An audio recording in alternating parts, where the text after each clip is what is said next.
తిరిగి BCN news కి స్వాగతం. రాబోయే 5 ఏళ్లలో వరి, ఆక్వా, ఇతర వ్యవసాయ పంటల్లో అధిక ఆదాయాన్ని సాధించేందుకు చేపట్టాల్సిన కార్యాచరణ ప్రణాళికను రూపొందించేందుకు తాము వచ్చామని అటారీ డైరెక్టర్ షేక్ ఎన్ మీరా తెలియజేశారు. ఉండే కృషి విజ్ఞాన కేంద్రంలో ఏర్పాటు చేసిన శాస్త్రీయ పద్ధతిలో తేనెటీగల పెంపకంపై శిక్షణా తరగతులను బుధవారం ఆయన ప్రారంభించారు. తొలుత వివిధ పంటలపై ఏర్పాటు చేసిన ప్రదర్శన క్షేత్రాలను పరిశీలించారు. అనంతరం విలేకరులతో మాట్లాడారు. కృషి విజ్ఞాన కేంద్రంలో మౌలిక సదుపాయాల మెరుగుదలకు అవసరమైన నిధులు రానున్న రోజుల్లో సమకూర్చనున్నామని తెలియజేశారు. తేనెటీగల విలువ ఆధారిత ఉత్పత్తులు, తదితర రంగాల్లో రైతులు, గ్రామీణ యువతకు మరింత ఉపాధి కల్పించేందుకు ప్రణాళికలు రూపొందించనున్నామని వివరించారు. అక్వాలో చెన్నై, భువనేశ్వర్ తదితర ప్రాంతాలకు రైతులను ఎక్స్ప్లోజర్ విజిట్ కు పంపడం, అక్కడి శాస్త్రవేత్తలను ఈ ప్రాంతానికి తెప్పించాలనే ఆలోచన ఉందన్నారు. కోళ్లు, మామిడి, ఇతర పంటల్లోనూ చిన్న, సన్నకారు రైతులకు ఎక్కువ ఆదాయం సమకూర్చే అవకాశాలను పరిశీలిస్తున్నామని తెలియజేశారు. గుంటూరు వ్యవసాయ విశ్వవిద్యాలయం director of extension G. Sivanarayana మాట్లాడుతూ కేవీకేలో రైతులకు అవసరమైన శాస్త్ర సాంకేతికత పరిజ్ఞానాన్ని మరింతగా పెంచేందుకు కృషి చేస్తున్నామని వివరించారు. కృషి విజ్ఞాన కేంద్రం ప్రధాన శాస్త్రవేత్త ఎన్. మల్లికార్జునరావు, శాస్త్రవేత్తలు N. Deborah, Mishiana, A. Srinivasarao, R. Bindu Praveena, P. Vinayalakshmi తదితరులు పాల్గొని మాట్లాడారు. రైతుల సందేహాలకు శాస్త్రవేత్తలు సమాధానాలిచ్చారు. నా పేరు షేక్ మీరా. భారతీయ వ్యవసాయ పరిశోధన మండలిలో ఉన్నటువంటి కేవీకేల్ని సమన్వయపరిచే ఒక సంస్థ ఉంటుంది, అటారీ అంటారు. హైదరాబాద్లో ఉంటాను నేను.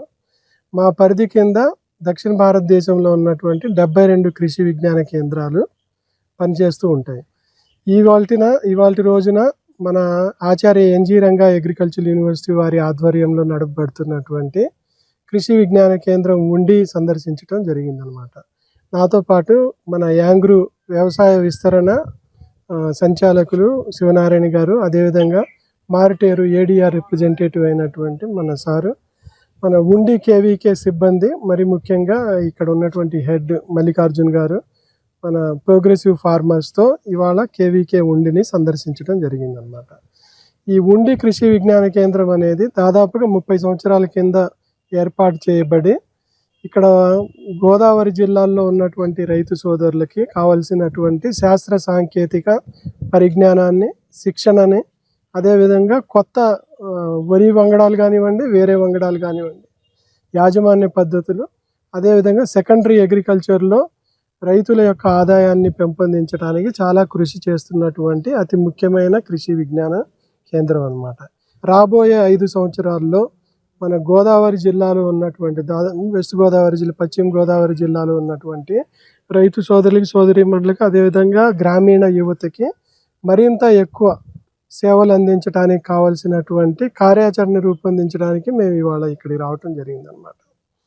మనకి ఇప్పుడు చూస్తే ఈ కృషి విజ్ఞాన కేంద్రానికి 30 సంవత్సరాల కింద ఏర్పాటు చేయటం జరిగింది. కాబట్టి ఇక్కడ కొద్దిగా ఇన్ఫ్రాస్ట్రక్చర్ కానివ్వండి, అదేవిధంగా ఇక్కడ ఉన్న సెలినిటీ కండిషన్స్లో ఈ ఫామ్ని ఇంప్రూవ్ చేయడానికి కానివ్వండి, అదేవిధంగా సెకండరీ అగ్రికల్చర్ అంటే ఇక్కడ ఉన్నటువంటి ఉపాధి కల్పనకు కావాల్సినటువంటి సెకండరీ అగ్రికల్చర్ రంగాల్లో అంటే ఎల్ఐడ్ సెక్టర్స్లో హనీబీ కానివ్వండి, లేకపోతే వాల్యూ యాడెడ్ ప్రొడక్ట్స్ కానివ్వండి, సర్క్యులర్ ఎకానమీ కానివ్వండి, ఇవన్నీ ఆస్పెక్ట్స్లో ఇంకో కొద్దిగా ఎక్కువ సపోర్ట్ చేయడానికి ఆస్కారం ఉన్నటువంటి కృషి విజ్ఞాన కేంద్రం. కాబట్టి ముందుగా ఏంటంటే కొద్దిగా ఇన్ఫ్రాస్ట్రక్చర్ డెవలప్ చేయడానికి కావాల్సినటువంటి నిధులు కూడా భారత ప్రభుత్వం, మన Indian council of agriculture research తరపు నుండి, మన యాంగ్రూ వ్యవసాయ విశ్వవిద్యాలయం నుండి ఇంకా ఏ కార్యక్రమాలు చేపట్టడం ద్వారా, ఎటువంటి ఇన్ఫ్రాస్ట్రక్చర్ని డెవలప్ చేయటం ద్వారా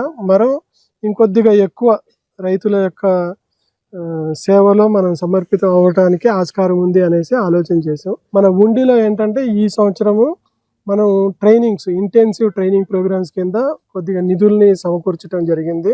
పౌల్ట్రీ అనేది, మన కోళ్ల పెంపకం అనేది బోత్ డ్యూయల్ పర్పస్, అంటే ఫ్లెష్కి కానివ్వండి, చికెన్ కోసం కానివ్వండి, గుడ్ల కోసం కానివ్వండి చేసి మన గోదావరి జిల్లాలు దేశ స్థాయిలోనే వ్యవసాయ రంగంలో కానివ్వండి, ఆక్వా రంగంలో కానివ్వండి చాలా మంచి పేరు ప్రఖ్యాతులు కలిగినటువంటి ఈ జిల్లాలకి సంబంధించినటువంటి ఇంత పురాతనమైనటువంటి కృషి విజ్ఞాన కేంద్రానికి రాబోయే కాలంలో నిధులు కానీ, లేకపోతే సాంకేతిక శిక్షణను పెంచడం ద్వారా కానివ్వండి, మరింత ఎక్కువ సేవలను చేయటానికి ఆస్కారం ఉంది. పేరు డాక్టర్ జి శివనారాయణ, విస్తరణ సంచాలకులు, ఆచార్య ఎన్జి రంగా వ్యవసాయ విశ్వవిద్యాలయం లాంఫాం గుంటూరు. ముఖ్యంగా ఈరోజు కృషి విజ్ఞాన కేంద్రం ఉండిని సందర్శించడం జరిగింది. ఇక్కడ జరుగుతున్న కార్యక్రమాలు అనేకం చూడటం జరిగింది. అయితే ముఖ్యంగా ఈ గోదావరి జిల్లా రైతులకి ఆదాయం పెంచడానికి ఉన్న మన యొక్క మార్గాలని సూచించడానికి ముఖ్యంగా కృషి విజ్ఞాన కేంద్రాలు రైతుల పొలాల్లో క్షేత్ర పరిశీలన చేయటము, అట్లనే మనకి ఇక్కడ ప్రతిదీ కూడా అంటే వ్యవసాయంతో పాటు ఉద్యానము, కోళ్ళు, మామూలుగా మత్స్య పరిశ్రమ సంబంధించి అన్నిటికీ సంబంధించిన వివిధ అంటే ఆదాయాన్ని పెంచుకునే మార్గాలన్నింటినీ శిక్షణ ఇవ్వటంతో పాటు వాళ్ళ ఆదాయం పెంచడానికి అంటే గ్రామీణంలో ఉన్న రైతు మహిళలకు, యువతకి విలువ ఆధారిత ఉత్పత్తులను ఎట్లా చేసుకోవాలి, వాళ్ళ ఆదాయం ఎట్లా పెంచుకోవాలనే ఉద్దేశంతో శిక్షణా కార్యక్రమాలు ఇవ్వడం జరుగుతుంది. కాబట్టి వాటిని సద్వినియోగం చేసుకొని రైతు మహిళలు కానీ, రైతులు కానీ, యువత కానీ ఆదాయం పెంచుకునే మార్గాలని డైరెక్ట్గా ఇక్కడ ప్రత్యక్షంగా వచ్చి శిక్షణ పొంది వాళ్ళు ఈ సేవలను వినియోగించుకుంటారని కోరుతున్నాను.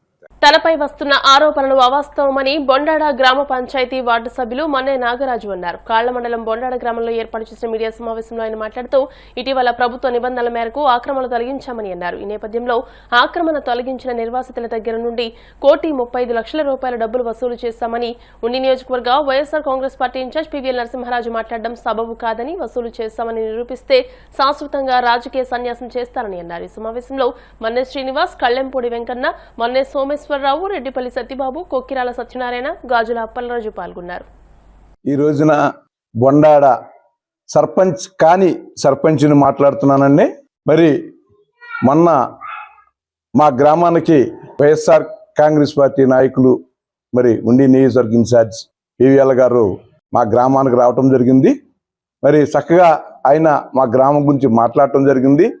మేము ఏదైతే గవర్నమెంట్ జీవో ప్రకారం R&B రోడ్లో ఎంక్రోచ్మెంట్స్ ఖాళీ చేయించమని మాకు ఒక జీవో రావడం జరిగింది, గవర్నమెంట్ ఆర్డర్. దాని ప్రకారం మేము కొన్ని ఆక్రమణలు చేసిన మాట వాస్తవం. అవి కూడా 42 ఇళ్ళు మేము తొలగించడం జరిగింది. దాంట్లో ఒక 30 ఇళ్ళు పూర్తిగా తొలగించడం జరిగింది. గతమాయి తాత్కాలికంగా కొన్ని తొలగించడం జరిగింది. మరి ఈ తొలగింపు అందరూ అన్ని గ్రామాలకి నియోజకవర్గంలో ఎమ్మెల్యే గారు చేయటం జరిగింది. దానిలోని భాగంగానే మరి సర్పంచ్ భర్తగా కానీ మా బాధ్యతగా మేము తొలగించడం జరిగింది. మాకు ఎవరి మీద ఎటువంటి కక్ష సాధింపులు లేవు. మరి మేము ఆ ఇల్లు తొలగించినప్పుడు కొంతమంది ఇళ్ళ దగ్గర నేను డబ్బులు కలెక్ట్ చేశానని చెప్పి గౌరవనీయులు పివిఎల్ నరసింహరాజు గారు ఎవరో ఇద్దరు శంషాగాడి మాటలు ఇచ్చుకుని నేను 1,35,00,000 రూపాయలు వసూలు చేయటం మరి ఆయనకి అంత సమంజసం కాదు. నిజంగా నేను 1,35,00,000 వసూలు చేసుంటే ఎవరి దగ్గర వసూలు చేసిన వాళ్ళ పేరుతో సహా తీసుకురండి పంచాయతీ ఆఫీస్ కాడికి, లేకపోతే మీ ఆఫీస్కి తీసుకెళ్ళండి. అక్కడ ఒక స్టేట్మెంట్ ఇప్పించండి ఎవరైతే 1,35,00,000 ఇచ్చారో. నేను దానికి బాధ్యత వహించి నేను నా భార్య అయిన వరలక్ష్మి గారిని నేను రాజీనామా చేయించి నా వార్డు నెంబర్ రాజీనామా చేసి శాశ్వతంగా రాజీనామా తప్పుకుంటాం. అంతే తప్ప ఎవరో ఇద్దరు శంషగాళ్ళు మాట ఇచ్చుకుని సార్ నేను మీకు తెలుసు మీరు అన్నారు నాగరాజు ఎప్పుడు ఏ తప్పు చేయలేదు, 3 సంవత్సరాలు నా చేతి కింద పనిచేసాడని చెప్పారు. 3 సంవత్సరాలు కదా సార్, నేను వైఎస్ఆర్ పార్టీలో 16 సంవత్సరాలు పనిచేశాను. ఏ నాడు కూడా నేను ఎవరిని మాట అనిపించుకోలేదు. బీసీసీఎల్ జిల్లా నాయకుడు కూడా మీరే ఇచ్చారు సార్ నా యొక్క సత్ప్రవర్తన చూసి. ఈ రోజున నేను పార్టీ మారాను, అభివృద్ధి జరిగిందనల్లా అభివృద్ధి గురించి మారుతున్నానని చెప్పా. ఒక్కసారి గమనించండి సార్, నేను అభివృద్ధి గురించి మాట్లాడతానని చెప్పా. ఎమ్మెల్యే గారు చేసే కార్యక్రమాలు బాగున్నాయి, నచ్చినాయి చేరని చెప్పాను తప్ప అభివృద్ధి జరిగిందని చెప్పలా. 15 లక్షల రూపాయలు డ్రైన్ కట్టాను ఈ 8 నెలల్లో. మరి బొండాడ సినపాటి ఎస్సీపేటలో కచ్చా డ్రైన్లు కట్టించి 4 డ్రైన్లు పీవీసీ పైపు డ్రైన్లు వేయించాను సార్, ఎంక్రోచ్మెంట్ చేయించాను సార్. ఇంకా చాలా కార్యక్రమం చేస్తున్నాను కూడా. మరి ఇటువంటి కార్యక్రమాలు నేను 8 నెలల్లో పూర్తి చేశాను. నేను వైఎస్ఆర్ పార్టీలో చేయలేదని చెప్పట్లా. ఎమ్మెల్యే గారు చేసే అభివృద్ధి కార్యక్రమంలో ఆయన యొక్క నిజాయితీ, ఆయన ఈ రోజున ఆ పార్టీ అని చూడకుండా అందరినీ సమానంగా చూస్తున్నారు సార్. అందుకు నేను ఆయన్ని గౌరవించి పార్టీలో చేరడం జరిగింది. చాలా ముఖ్య విషయం సార్, పివిఎల్ గారు ఒక్కసారి గమనించండి సార్. మా ఊరు వైస్ ప్రెసిడెంట్ ఉప సర్పంచి ప్రసన్న కుమార్ అన్న అతను 5 సంవత్సరాలు నన్ను ఆఫీసుకు రానివ్వలేదు, నన్ను బెదిరించారు, నన్ను మీటింగ్ రావాలని చెప్తున్నారు సార్. ఆయన మీటింగ్ రాకుండా ఏ మీటింగు జరగల. అన్ని మీటింగులకి వచ్చాడు, రాని మీటింగ్ కూడా సంతకం పెట్టాడు. కావాలంటే మినిట్స్ మీకు చూపిస్తాను, మీకు ప్రతి మీటింగ్ వచ్చి సంతకం పెట్టాడు సార్. అతనికి తెలియకుండా ఏమీ జరగలేదు సార్. కేవలం వ్యక్తిగత కక్షతో అతను కక్షాదింపులు చేయాలనే ఉద్దేశంతో కొన్ని మతద్వేషాలు సృష్టించి అతను రెచ్చగొట్టి ఇవాళ బొన్నాడ గ్రామాన్ని సర్వనాశనం చేశాడు సార్. త్రిపురారి గారు ఏది చెప్తే ఆ చేయటానికి నేను రెడీగా ఉన్నాను. ఎందుకంటే ఆయన అభివృద్ధి ధ్యేయంగా నడుస్తున్నాడు కాబట్టి ఆయన వెనకాల వంట రాజకీయం ముఖ్యం కాదు, ఎవరు అభివృద్ధి చేస్తారు అనుకుంటాం ఒక నాయకుడు లక్షణం. కాబట్టి ఈ రోజు నుంచి చెప్తున్నా, నాకు పార్టీలు ముఖ్యం కాదు, మనుషులు ముఖ్యం కాదు, అభివృద్ధి ముఖ్యం. ఇవాళ ఏ పార్టీ అభివృద్ధి చేస్తుందో, ఏ నాయకుడు అభివృద్ధి చేస్తారో వెనకాల ఉంటాం సార్. మా గ్రామం ఎన్నంటే ఎప్పుడు ఉంటుంది. కానీ కొంతమంది శంషాగాళ్ళు కులమతాలు రచ్చగొట్టి మరి కొన్ని మీడియాల ద్వారా అవి నిజంగా మీడియాలో కాదు నాకు తెలియదు, కానీ వాళ్ళ మాట్లాడే పచ్చి అబద్ధాలు. మరి మీరు ఒక పార్టీకి బాధ్యత వహిస్తున్నారు కాబట్టి ఖచ్చితంగా మీకు చెప్పాలని బాధ్యత నాకు ఉంది. కాబట్టి మా పార్టీ తరఫున కానీ మా ఎమ్మెల్యే గారి తరఫున కానీ నేను చెప్తున్నాను, మా ఎమ్మెల్యే గారికి దీంట్లో ఎటువంటి సంబంధము లేదు. ఎమ్మెల్యే గారు కేవలం ఎక్కడ అభివృద్ధి అక్కడ చేయమని చెప్తున్నారో ఈ పార్టీ ఆ పార్టీ అందరూ సమానంగా చూస్తున్నాం కూడా అటువంటి నాయకుడిని మనం ఖచ్చితంగా సపోర్ట్ చేయాలని మనస్ఫూర్తిగా కోరుకుంటూ, ఈ మీడియా ద్వారా మీకు ఒక్కొక్కసారి మీరు ఏదో తప్పు చేసి ఉంటే క్షమించాలని మనస్ఫూర్తిగా కోరుకుంటున్నాను. ఉండి మండలం పాములపర్రు గ్రామంలో వేంచేసి ఉన్న పాసాలమ్మ అమ్మవారి జాతర మహోత్సవాలు మంగళవారం రాత్రి ఘనంగా జరిగాయి. తొలుత అమ్మవారికి ధూపదీప నైవేద్యాలు సమర్పించి ప్రత్యేక పూజలు చేశారు. అనంతరం జాతర మహోత్సవం సందర్భంగా వివిధ రకాల పోటీలలో గెలుపొందిన వారికి బహుమతులు అందజేశారు. మేళతాళాలు, గరగల నృత్యాలు, విచిత్ర వేషధారణలతో అమ్మవారి ఊరేగింపు, కొలువు కార్యక్రమాలు ఘనంగా జరిగాయి. ఈ సందర్భంగా ఉత్సవ కమిటీ సభ్యులు మాట్లాడుతూ పాసాలమ్మ అమ్మవారి ఆశీస్సులు ఈ గ్రామంపై ఉండాలని, మరింత అభివృద్ధి చెందాలని ఆశిస్తున్నట్టు తెలియజేశారు. పెద్ద ఎత్తున గ్రామ ఆడపడుచులు, గ్రామస్తులు తదితరులు ఈ కార్యక్రమంలో పాల్గొన్నారు.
మా పాములపర్రు గ్రామంలో శ్రీ పాసాలమ్మ అమ్మవారి వార్షికోత్సవం అంగరంగ వైభవంగా జరుగుతుంది. గ్రామస్తులందరూ కూడా సుఖ సంతోషాలతో ఉన్నారు. మా గ్రామాన్ని మా పాసాలమ్మ అన్ని రకాలుగా కూడా ఆదుకుంటుంది. ఆరోగ్య విషయంలో ఏంటి, పాడి పంటల్లో ఏంటి, అలాగే ఆక్వాకల్చర్లో ఏంటి, అన్ని రకాలుగా కూడా ఎంతగానో ఆదుకుంటుంది అమ్మవారు. అలాగే మా పాసాలమ్మ అమ్మవారు అన్ని రకాలుగా కూడా అందరినీ కూడా ఆయురారోగ్యాలతో శుభ్రంగా ప్రతి సంవత్సరం కూడా ఉండాలని, అలాగే ప్రతి సంవత్సరం కూడా ఈ చుట్టుపక్కల ఏరియాలో అంగరంగ వైభవంగా మా అమ్మవారి జాతరలో రెండు వర్గాల మధ్యన ఘనంగా నిర్వహిస్తున్నాము. అలాగే మా ఎమ్మెల్యే గారు ఇప్పుడు త్రిపురారి గారు బయటికి వెళ్ళారు, మొన్నటి సంవత్సరం అయితే వచ్చారు. ఈ సంవత్సరం ప్రజలందరూ కూడా ఎక్కడ లేని జనం వచ్చి ఈ ప్రోగ్రాం ఇంత బాగా జరగడానికి ఆ అమ్మవారి దీవెనలో ఆశీస్సులు ఉన్నాయి. ఆడపడుచులు చుట్టుపక్కల మా గ్రామంలో ఉన్న ఆడపడుచులందరూ కూడా వచ్చి, అలాగే ఎక్కడ లేని ఈ చుట్టుపక్కల ప్రాంత ప్రజలందరూ కూడా వచ్చి అంగరంగ వైభవంగా ఈ జాతరని నిర్వహించడం గత 40-50 సంవత్సరాల బట్టి ఆనవాయితీగా ఉంది. ఆ అమ్మవారు మమ్మల్ని, మా గ్రామాన్ని అందరినీ కూడా పాడి పంటలతో శుభ్రంగా చూడాలని కోరుకుంటూ సెలవు తీసుకుంటున్నాం. గత 50 సంవత్సరాల కాడి నుంచి ఈ కార్యక్రమాలను శివాలయం జంటలో జరుగుతుంది. అమ్మవారి జాతరని ప్రతి సంవత్సరం దినాది అభివృద్ధిగా చెందుతూ ప్రజల సహకారంతో ఈ కార్యక్రమాలు చేయడం జరుగుతుంది. అలాగే అమ్మవారు మా గ్రామం మీద, అంటే మేమందరం ఆక్వా రైతులం, మీద అమ్మవారి చూపు ఉండటం వల్ల ఒడిదుడుకులు వచ్చినా సరే రైతుకి మంచి లాభసాటిలో ఉండలేక చూస్తుంది. కాబట్టి అమ్మవారికి ఏ ఒడిదుడుకులు రాకుండా మంచి సంవత్సరానికి ఒకటే కాబట్టి దాన్ని ఘనంగా చేయడానికి గ్రామ ప్రజలందరూ తోడుంటూ మంచి కార్యక్రమాలతోటి జాతర జరపడం జరుగుతుంది. శ్రీ పాశాలమ్మ తల్లి ఉత్సవం జాతర మహోత్సవములకు ఇచ్చేసిన గ్రామ ప్రజలకు మరియు నాయకులకు అందరికీ నా మనస్సు మాంజలి చెబుతున్నాను. కానీ 30 సంవత్సరములుగా జాతర అంచెంచెలుగా వెదుగుతూ గ్రామాభివృద్ధికి ఎంతో అమ్మవారు ప్రోత్సాహంతో గ్రామాన్ని అభివృద్ధి చేస్తూ గ్రామంలో ఎటువంటి రాజకీయ దురుద్దేశాలు లేకోకుండా పవనపూరు అన్ని పార్టీలు కలిసి ముక్కుసూటిగా మన అందరం కలిసి ఈ జాతర మహోత్సవం నిర్వహిస్తున్నాం అని నేను విజ్ఞప్తి చేస్తున్నాను. భీమవరం విశ్వబ్రాహ్మణ సంఘం శ్రీ కామాక్షి అమ్మవారి ఆలయ మాజీ అధ్యక్షులు ఆచారి ఇంజనీరింగ్ వర్క్స్ అధినేత పట్నాల సోమలింగాచారి సంతాప సభ ఆనంద ఫంక్షన్ హాల్ నందు బుధవారం జరిగింది. ఈ సంతాప సభలో పాల్గొన్న ప్రముఖులు ఉద్దరాజు శ్రీనివాసరాజు, విశ్వబ్రాహ్మణ సంఘం నాయకులు మందరపు శ్యాంబాబు, సీనియర్ పాత్రికేయులు ఎరంశెట్టి గిరిజాపతి, సంఘ సేవకులు అల్లు శ్రీనివాసులు మాట్లాడుతూ సామాన్య కుటుంబం నుండి స్వశక్తితో అంచెలంచెలుగా ఎదిగి చదువు లేకపోయినా ఇంజనీర్లకు దీటుగా తన మేధాశక్తితో కృష్ణా జిల్లా ఆలపాడులో కొల్లేరు సరస్సుపై రవాణాకు అనుగుణంగా వంతెన నిర్మించాలని ఆధ్యాత్మిక భావంతో రాష్ట్రంలోని పలు జిల్లాలలో దేవాలయాలలో 100కు పైగా ధ్వజస్తంభాలు ఉచితంగా ఎత్తే కార్యక్రమం నిర్వహించారని, సమాజ సేవలో ఆధ్యాత్మిక కార్యక్రమాలకు, కళారంగాలకు ఇబ్బందుల్లో ఉన్న వారికి ఆర్థిక సహాయాలు అందిస్తూ మోటార్ రంగంలో తనదైన శైలిలో ముద్ర వేసుకున్నారని, ఆయన మృతి వారి కుటుంబానికి, సమాజానికి తీరని లోటని నివాళులర్పించారు. ఈ కార్యక్రమంలో ఛాంబర్ ఆఫ్ కామర్స్ కార్యదర్శి కాగిత వెంకటరమణ, బుద్దన సత్యనారాయణ, సూర్య వాటర్ సప్లై సూర్యనారాయణరాజు, పట్నాల సత్యనారాయణ, లలిత మహంకాళి, పెన్నాడ శ్రీను, కడియం సూరిబాబు, చుక్క అనిల్, విశ్వబ్రాహ్మణ సంఘం, స్వర్ణకారుల సంఘం నాయకులు, మోటార్ కార్మిక నాయకులు పెద్ద ఎత్తున పాల్గొన్నారు. ఆచార్య నేను చిన్నప్పటి నుంచి బాగా స్నేహితులు. సైకిల్ మీద ఒళ్ళంతా ప్రయాణాలు చేస్తూ ఉండేవాడు. మనిషి చిన్నప్పుడు ఎలా ఉండేవాడు, పెద్ద ఎదిగిన తర్వాత కూడా మనిషిలో ఏం మార్పు లేదు. అలాగే ఎలా సంపాదించాడు, ఖర్చు పెడతాం కూడా అలా ఖర్చు పెట్టాడు, చేతికి ఎముక లేక. నిజంగా నేను మన శ్రీని గారు చెప్పినట్టు నాకు స్నేహితుడైనందుకు నేను చాలా గర్వపడతాను. కొల్లేటి బ్రిడ్జి నిర్మించి రహదారిని ఏర్పరిచిన మీ మేధాశక్తి ప్రశంసనీయం.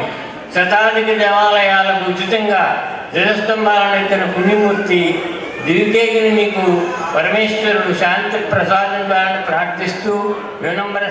ఆచార్య గారు నాకు 30 సంవత్సరాల బట్టి మంచి మిత్రుడు. ఆయన ఏ సాయం ఎవరు అడిగినా సరే ఆ ఉల్లిలోనే కానీ దేవాలయం చుట్టుపక్కల ప్రాంతంలో ఆయన దగ్గరుండి ఆ పని పూర్తి చేసి మంచి సహాయాలు చేసేవాడు. నాకు మన డయాలసిస్ చేసినప్పుడు, ఆయనకి డయాలసిస్ చేసినప్పుడు కూడా మా షెడ్ వేసేవాడు, వెంకటేశ్వరుడు షెడ్. ఆయన వెళ్ళినప్పుడు వచ్చినప్పుడు వచ్చి కూర్చొని ఆ షెడ్ దగ్గరుండి వేయించి. భౌతికంగా ఆచార్య గారు మన మధ్యలో లేకపోయినా, మా మధ్యలో లేకపోయినా వారి యొక్క ఆశయాలు పట్టణ విశ్వబ్రాహ్మణ సంఘం తరపున ఎల్లవేళలా కూడా కొనసాగిస్తామని, దానికి పైనుండి వారి ఆశీర్వచనాలు ఉంటాయని కోరుకుంటూ, వారితో మాకు ఎంతో అనుబంధం ఉంది. మరి వారి సేవలు చిరస్మరణీయమైనవి. అలాగే మరి రాజకీయ ప్రముఖులతో కూడా మరి కులమతాలకు అతీతంగా మరి భీమవరం పట్టణంలోనే కాకుండా యావత్ జిల్లాలోనే వారికి అందరితో కూడా సత్సంబంధాలు ఉన్నాయి. అలాంటి మరి సోమలింగాచారి మామయ్య గారు వారి వృద్ధి మరి అందరికీ కూడా చాలా దిగ్భ్రాంతి, బాధాకరమైన విషయం.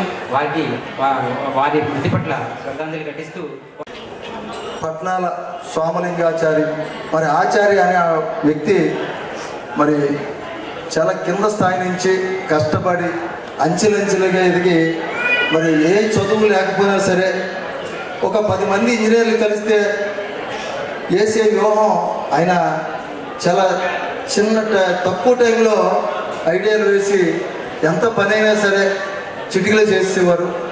మరి సుమారు నేను చిన్నప్పుడు 50 సంవత్సరాల నుంచి, నేను 10 సంవత్సరాల వయసు నుంచి కూడా నాకు తెలుసు.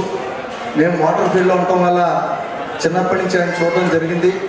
వితరణ చేయడంలో కానీ ఆయనకు ఉన్నటువంటి పరిధికి ఎక్కువగానే దాన ధర్మాలు చేస్తూ అటు కామాక్షమ్మ అమ్మవారి దేవాలయ అభివృద్ధికి కానీ విశ్వబ్రాహ్మణ సంఘ అధ్యక్షునిగా, అమ్మవారి దేవాలయ అధ్యక్షునిగా పనిచేశారు.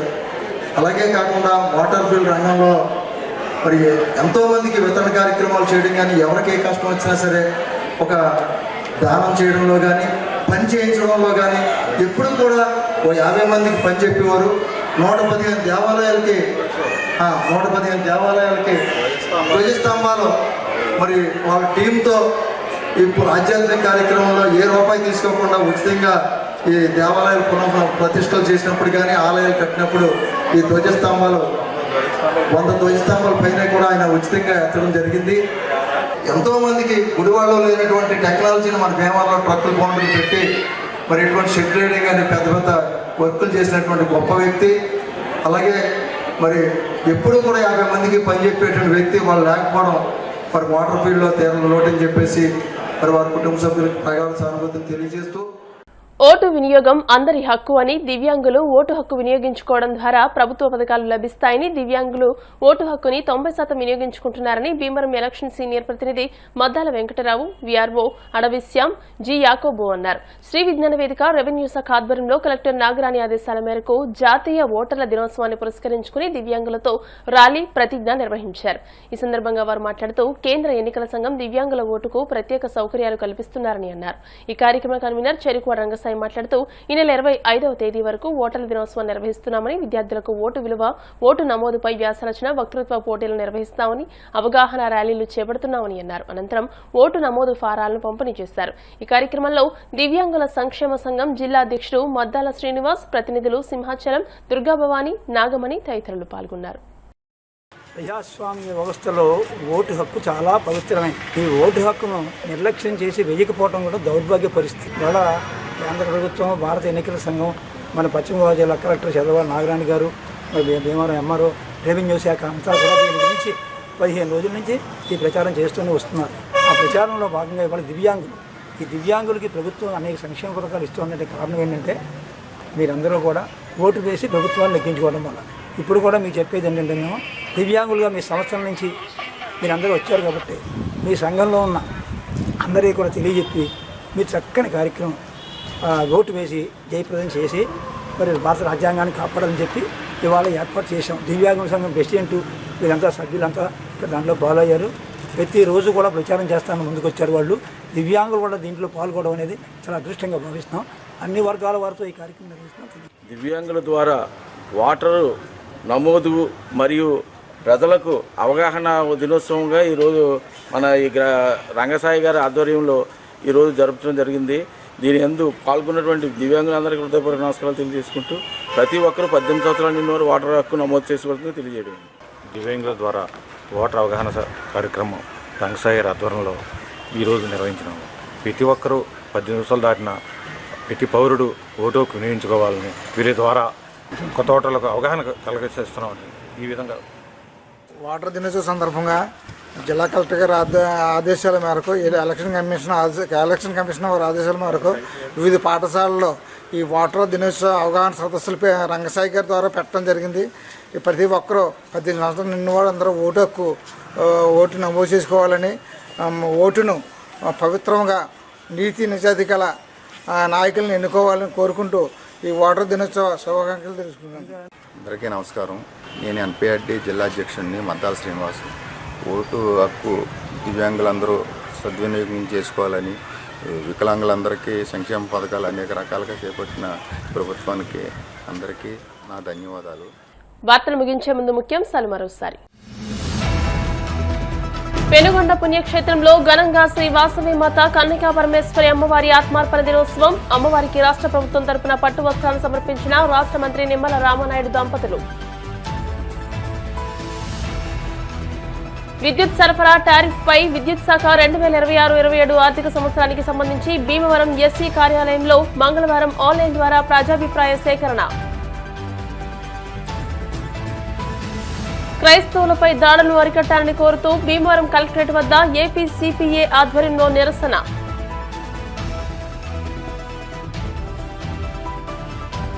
భీమవరం 37వ వార్డు సత్యకృష్ణ థియేటర్ వద్ద శ్రీ మావుళ్లమ్మ రజక సంఘం ఆధ్వర్యంలో మావుళ్లమ్మ అమ్మవారి జాతర ముగింపు సందర్భంగా అఖండ అన్నసమారాధన.